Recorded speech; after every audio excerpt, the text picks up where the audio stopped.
Assalamu alaikum guys, how are you? I hope that you will be fine there. This is Sir Arshad and today I'm teaching you how to use must. आपसे पहले मैंने आपको कुछ topic पढ़ाए थे और आज हमारा टॉपिक है मस्ट. हम मस्ट को कैसे इस्तेमाल करते हैं, how to use must in daily routine. तो मस्ट को इस्तेमाल करने के लिए यहाँ पर देखें टॉपिक हमारा मस्ट है, MUST मस्ट.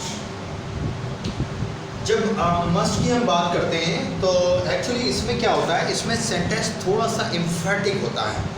मतलब इसके अंदर ना किसी काम करने के लिए ज़ोर दिया जाता है कि भाई ये काम आपको लाजमी करना चाहिए. जैसे फॉर एग्ज़ाम्पल देखिए, मैं आपको सबसे पहले इसका स्ट्रक्चर, इसकी डेफिनेशन बताता हूँ कि what is the definition of must. तो यहाँ पर देखिएगा, सबसे पहले क्योंकि मैंने आपको बताया, I told you before that we are going to emphasize to do anything. हम इसमें एम्फसाइज कर रहे हैं कोई काम जैसे लाजमी होना चाहिए. तो आप ये समझ लीजिए कि इसकी जो डेफिनेशन है कुछ इस तरीके से है. इसकी डेफिनेशन में आप कह सकते हैं कि इसकी डेफिनेशन जो है वो ड्यूटी है. अच्छा इसी तरीके से हम कह सकते हैं ड्यूटी, यानी कि आप ये समझ लें कि obligatory. Duty, obligatory, these are the same words. ये जो वर्ड हैं these are the same word. ये सेम वर्ड है, दोनों के मायने सेम है. ड्यूटी, ऑब्लिगेटरी, दोनों के मायने फराइज, फर्ज, मतलब जिसको हमने लाजमी करना है. इसी तरीके से आप देखिए तो ड्यूटी भी हो गई, ऑब्लिगेटरी भी हो गया. तो अब और एम्फसाइज कर रहे हैं, मैं आपको बार बार कह रहा हूँ कि इसमें हम एम्फसाइज करते हैं, किसी काम पे के करने पे बहुत ज़्यादा जोर देते हैं. वेरी वेरी इंटरेस्टिंग और बहुत ही ज़्यादा यूजफुल सेंटेंसेस इन स्पीकिंग बहुत ज़्यादा इस्तेमाल होता है. तो इसका स्ट्रक्चर क्या है वो ज़रा देख लीजिएगा. Subject plus must plus first form of the verb then object. And यहाँ पर देखिए, यहाँ पर जो मस्ट है हमारे पास, इसका स्ट्रक्चर मैंने लिख दिया है. पहले आपने सब्जेक्ट इस्तेमाल करना है, फिर उसके बाद मस्ट, फिर उसके बाद वर्ब की first form and then object. अच्छा, अब right now I am giving you few examples. मैं कुछ एग्जांपल्स आपको देता हूँ. जैसे फॉर एग्जांपल आपको लाजमी यू मस्ट परफॉर्म द नमाज. आपको लाजमी नमाज पढ़ना चाहिए. And for example she must cook food. उसको लाजमी खाना पकाना चाहिए. He must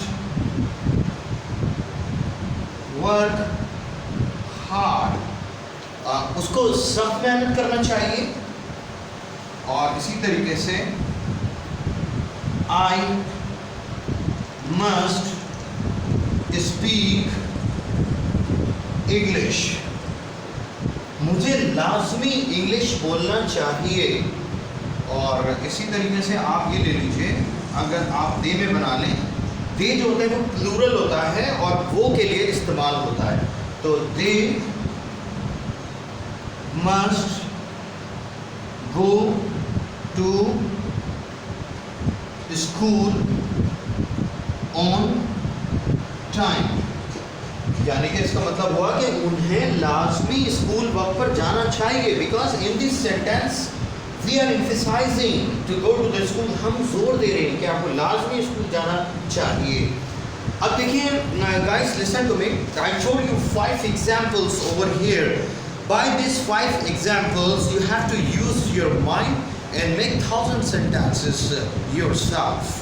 because I gave you structure over here. मैंने यहाँ पे स्ट्रक्चर आपको दे दिया, इसकी डेफिनेशन बता दी और इसकी ट्रांसलेशन भी बता दी है उर्दू में. अब आप इन 5 एग्जाम्पल्स को देखते हुए आप अपने दिमाग से, अपनी सोच से you can make 1000 sentences yourself for your practice.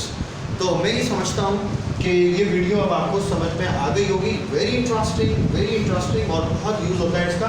और इंशाल्लाह ताला नेक्स्ट वीडियो में मैं आपको नए टॉपिक के साथ हाजिर होऊंगा। और अगर आपको कोई परेशानी है या कोई मसला है तो मुझसे पूछ भी सकते हैं। तो it was a very easy topic and I think that actually you can manage. बहुत ही ईजी वे समझाने का। आपने पिछले टॉपिक्स भी मेरे पढ़े और उसको सुने, उसको देखे और आपने बहुत अच्छे कमेंट्स भी दिए। और माशाल्लाह से आप लोग रोज़ाना मेरी वीडियो को देखते हैं और इसी तरीके से देखते रहिए। और मैं अपनी कोशिश करूँगा कि अच्छे अच्छे टॉपिक्स जो है वो आपको देता रहूँ जो कि इंग्लिश में इस्तेमाल होते हैं। तो right now I would like to say have a nice time and keep smiling on your face and take care yourself and keep watching my video इंशाल्लाह ताला। ओके, अल्लाह हाफ़िज़।